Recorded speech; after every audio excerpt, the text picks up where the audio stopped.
and let me tell you the truth. Hindi po magulo ang Senado, ginugulo po ang Senado. NBI ang lumusob at pumasok sa Senado at nakipaghabulan sa isang senador kahit pwedeng hintayin na lang. Ako nga'y medyo nababahala tapos sa amin ibabalandra kung bakit may delay sa impeachment. Na meron pong NBI agents na naka-full tactical gear. Ibig sabihin po, naka-uniforme, may vest, may mahabang armas na nasa GSIS. Alam po natin na nakipaghabulan sila. Gina-justify pa dahil ito daw po ang paraan na mag-arrest. So sunod-sunod po ang kasinungalingan po ni NBI Director. I believe he's lying to the President. That first time po na ganito nangyari sa Senate. Praise God for this opportunity to tell you the truth, to report, to react, and to make an appeal.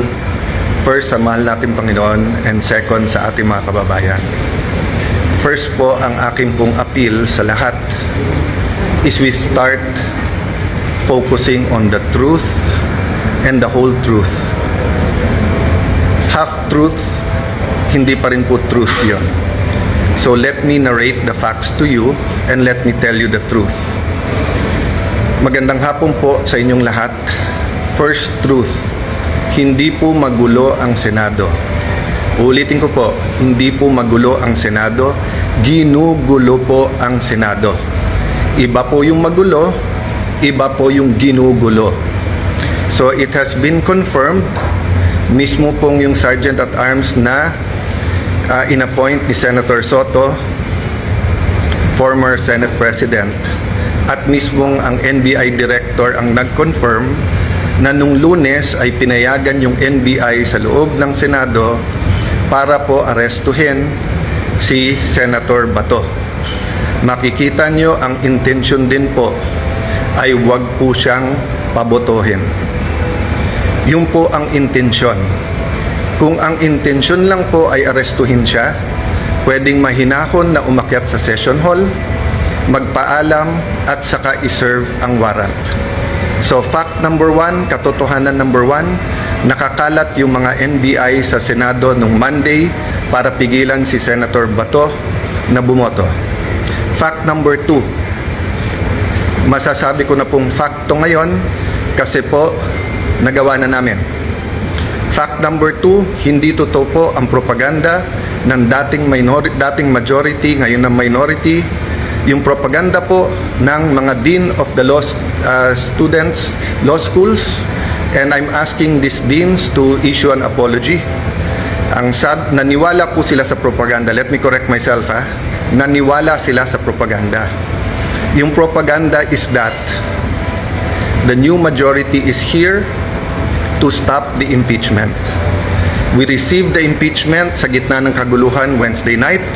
I signed the letter yesterday, sent it to the House of Representatives, na-receive na po nila at nakalagay sa sulat na ayon po sa rules ng Senado kasama sa order of business sa Monday, and kung walang magque-question ng rules at sa aming caucus nag-agree walang magque-question ng rules, ng impeachment rules sa hanay po ng majority o sa aming pong 13.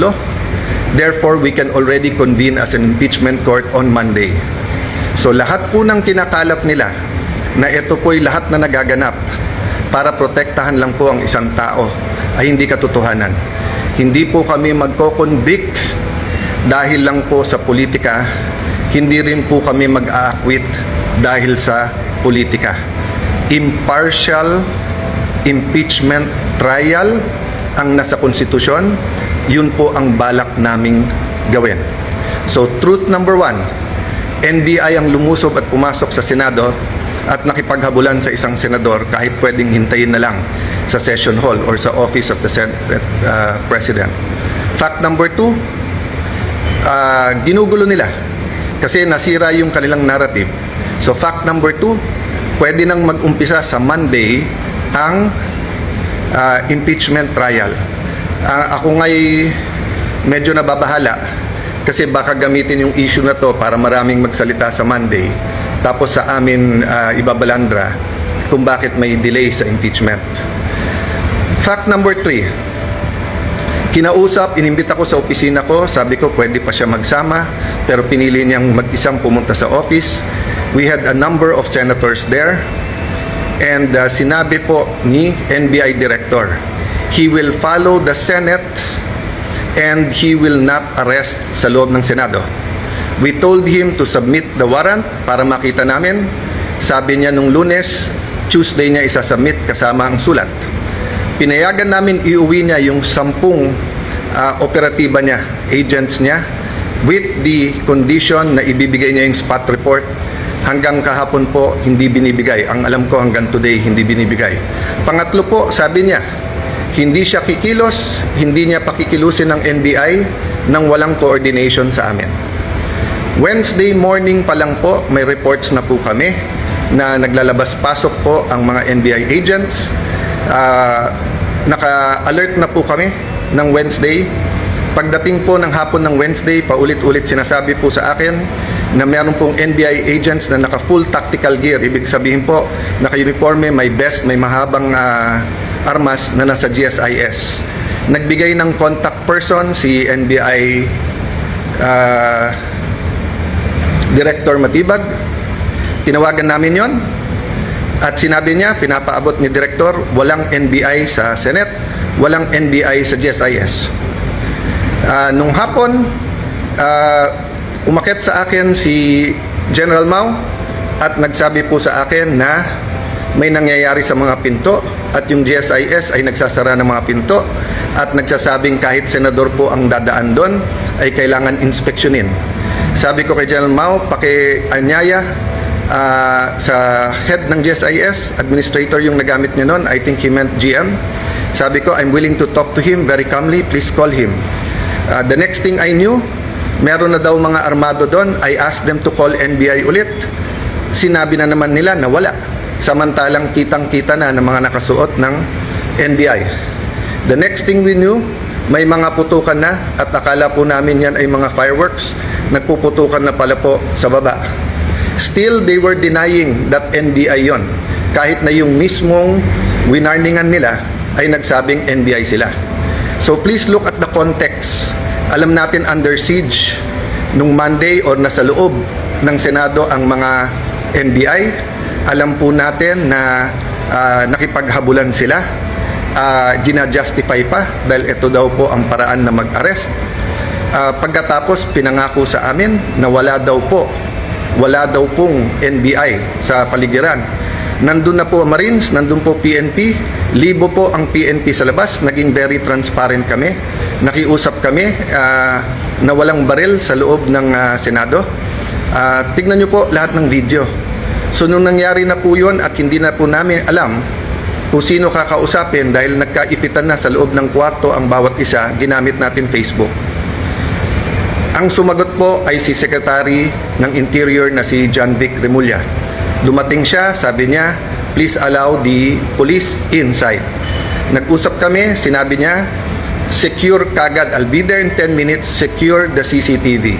Agad kong sinabi, kay as soon as nakaakyat na po si Sergeant at Arms Mao, sabi ko, secure the CCTV room, huwag niyong gagalawin. Pagdating ng mga police, make sure you have 2 copies, isa sa kanila, isa sa amin, para hindi po matamper. Yun din po pinag-uusapan ng ibang senador sa loob ng room. So nung sinabi po ni Jinggoy na itago, ang ibig niya sabihin, make sure walang makakuha kung hindi po yung police. At sinagot siya nun, kung tinuloy yung video na yon, may sumagot na nakasecure na po.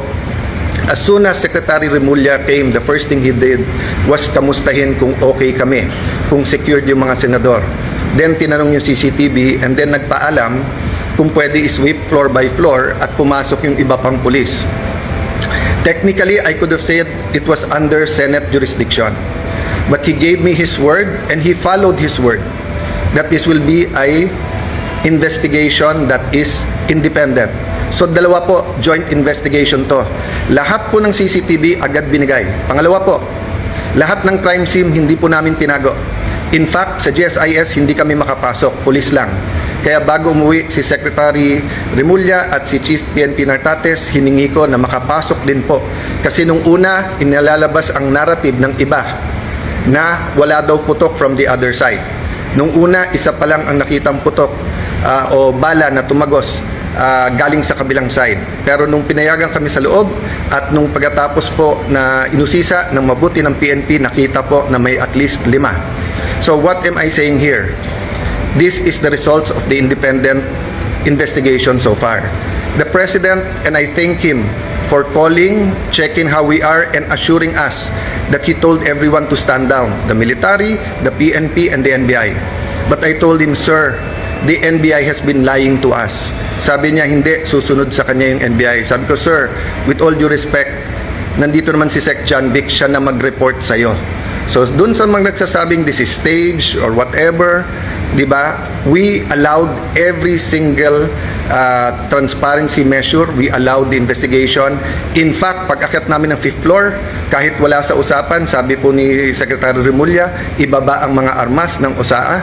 I saw his wisdom para nga hindi magka-inkwentuhan, para hindi magkaroon ng miscommunication or hindi questionin ang intensyon ng bawat isa. Pinababa ko sa mga OSAA yung mga armas. Sa 5th floor yon. We went to the first floor, nakita nyo naman yung press con. After the press con po, may nahuli na sinasabi niyang confidential assistant, confidential agent po siya. Confirm po yan at kinasuhan na po yan. At sinabi din po niya kung sino nag-utos sa kanya na taga-NBI. It is about this time na nagsimula palang mag-iba ng narrative ang NBI. Biglang umamin na nandun at biglang may sulat daw na ang GSIS ay nag-request ng security. Kailanman po, wala sa history ng GSIS na NBI ang kanilang tatawagin. Parati po yung pulis. Ang NBI po ay hindi taga-secure. And even assuming for the sake of argument, may usapan na po kami ni Director Matibag na in the building, around the building, kasi pinangako niya sa akin walang checkpoint sa labas ng NBI. Samantalang nakita namin po yung video, NBI, pinabubuksan po yung mga kotse ng senador. This was on Monday. So sunod-sunod po ang kasinungalingan po ni NBI Director. I believe he's lying to the President. That is my personal belief. I believe he is giving him false narratives. Kasama po nila si Senator Trillanes nung Monday. Senator Trillanes had no personality to do that, but he is in coordination with many. Let me express my sadness, my regret. First time po na ganito nangyari sa Senate. Usually po, nabangga lang, nauntog lang yung isang senador, nadapa. Nandyan na yung 24 to see how you are. Usually po, may threat pa lang sa Senate, pupunta na dyan lahat to see how. But makita nyo naman po, parang bula na wala po yung buong minority. Pagkatapos wala kaming narinig hanggang mga 10, 10:30. Nung sinabi lang po, ay 9, 10, I don't know the time anymore. Nung sinabi lang ni Senator Camille that we're okay, dun lang nagparamdam yung iba. And then ngayon, sunod-sunod, galing sa minority, pinagbibintangan pa ang majority at ang Senado. Pinaligiran tayo ng NBI, naka-full tactical gear. When we defended ourselves sa Senado, sasabihin nyo pa, nakakalungkot at magulo ang Senado. Nakakalungkot po because never nangyari to sa institusyon ng Senado.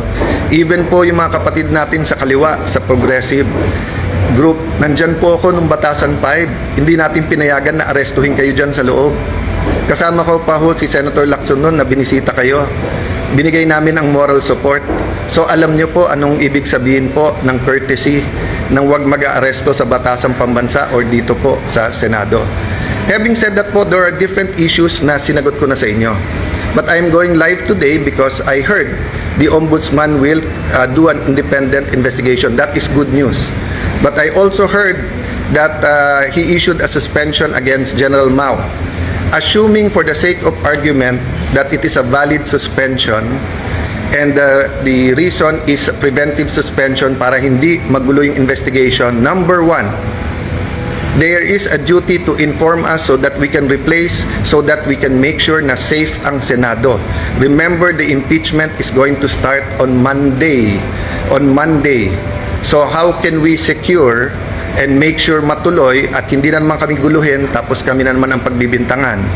Number two, bakit po, and I like to honor and express di ba, that in my dealings with the Ombudsman, Boying Remulla, it has always been with respect. We many times disagree, but he, to me, had an open mind. We disagree in legal, but he listened. If he disagree, he disregards. If he agrees, so let me just appeal to the Ombudsman, suspend also the NBI Director because he is more a suspect than General Mao dito. We do not want to set a bad example in the independent investigation, and we do not want to put the Senate in harm's way. If we tell the OSAA, the Marines, the PNP who are all there, that pagka may armed men all around the Senate, we cannot defend ourselves. Sino po sa inyo, mga kababayan, pag may winorningan na kayo na wag na kayong lumapit sa bahay namin, lumapit sila naka full tactical gear at meron pong mahahabang armas. Sino sa inyo hindi magve-verbal warning na umatras na kayo? At pag hindi po kayo umatras, sino sa inyo ang hindi magwa-warning shot? At ine-expect nyo kaya nga warning shot ay aalis at uuwi na sila. Pero ano po ang naging reaksyon? Bumaril po paloob ng Senado. It is the first time, ang alam ko lang po may barilan sa batasan nung kudita. I don't remember now if that was 87 or 89. And I don't even know if it was inside the batasan. Pero it is the first time na Senado babarilin sa loob ng Senado. Lahat po ng Senate media were in the second floor. They have footages po. The investigation can be done independently. I have held off from the Senate investigating ourselves. Diba? We can also investigate. But I don't want this to be political. I want it to be calm. I want to respect yung sinabi ng Presidente. And I assume good faith. I assume he was telling me that based on the information he had at that point. I take offense that the Executive Secretary posted in his Facebook na staged without waiting for the investigation. Hindi ako nakatanggap ng tawag sa kanya na kamusta na mga senador, kamusta kayo? I promised my family and some people I will not be emotional in this broadcast, but ito lang po ang pahatid ko po sa lahat ng executive department. Kung anak nyo po kaya yung nandun, kung asawa nyo po kaya yung nandun, yung mga anak ni Joel Villanueva, haven't they suffered enough kahit na sunod-sunod ang false narratives nyo sa kanila? What do you think they felt when they thought na baka hindi makalabas ng buhay yung kanilang tatay?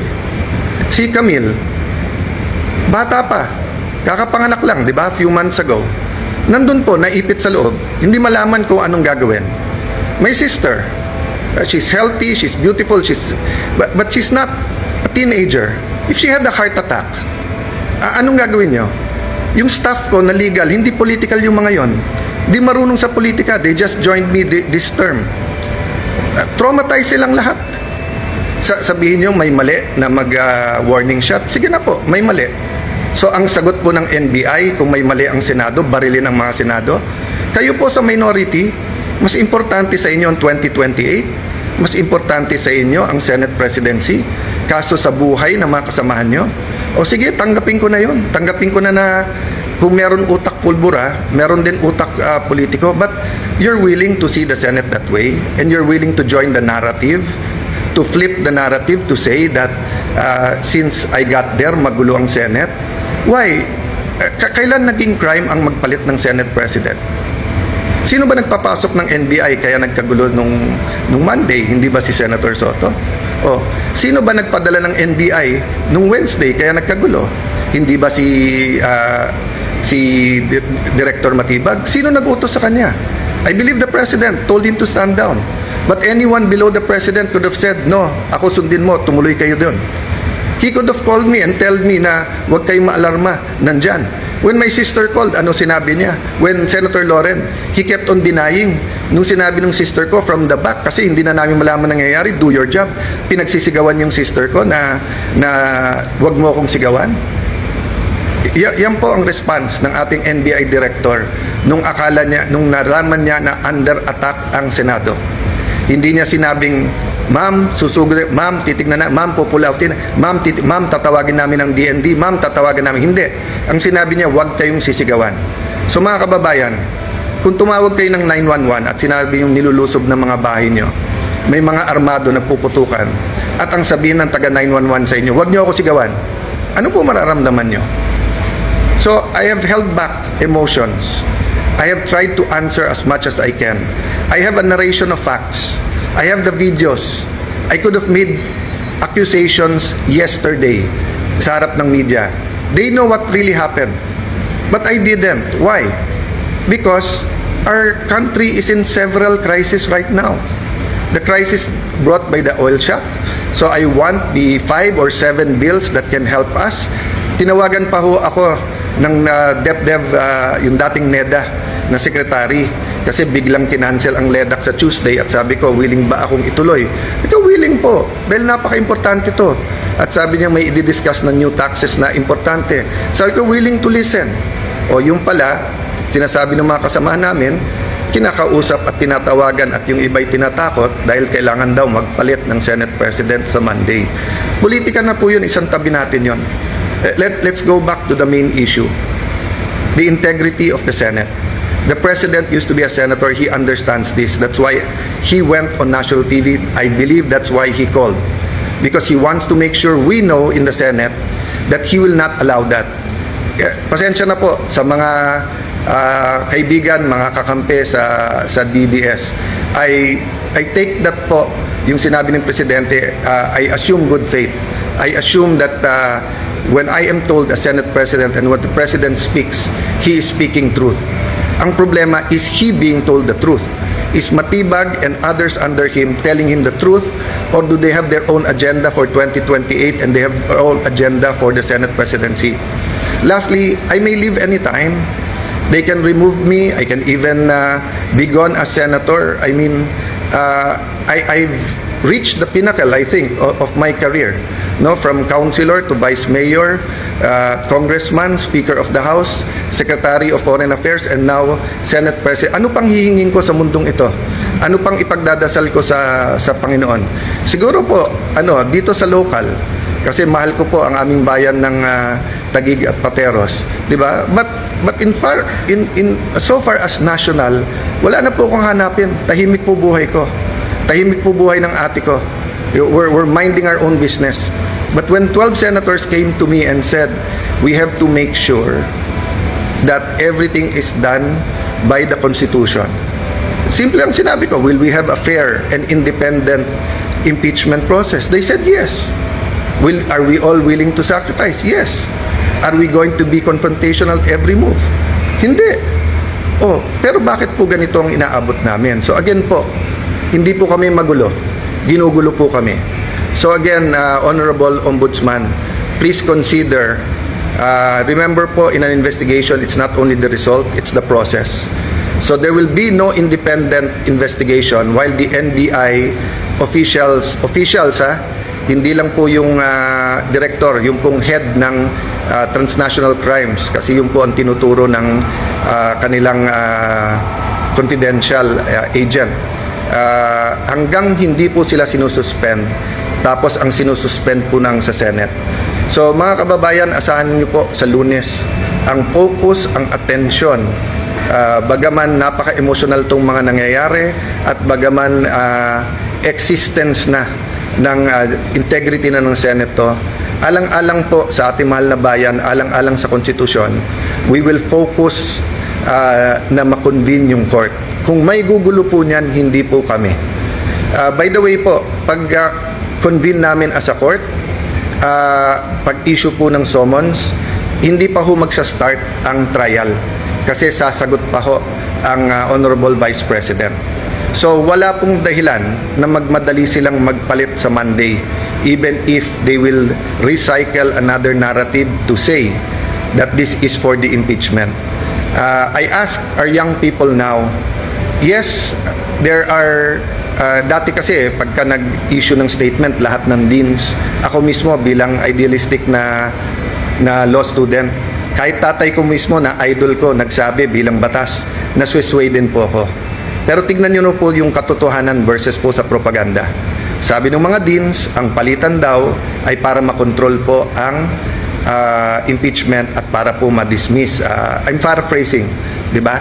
Or whatever you call it, whatever word you use it. Hindi po.